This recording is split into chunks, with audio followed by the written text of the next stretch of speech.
Let us therefore move forward with heavy hearts but clear minds.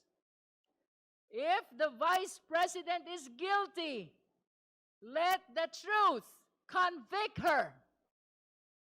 If she is innocent, let the process clear her. But let it be done through the light of justice, not the shadows of silence.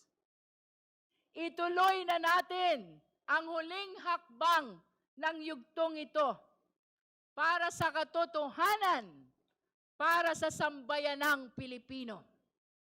Esteemed colleagues, beloved countrymen, malayo pa, pero kahit papaano, sa totoo lang, malayo na.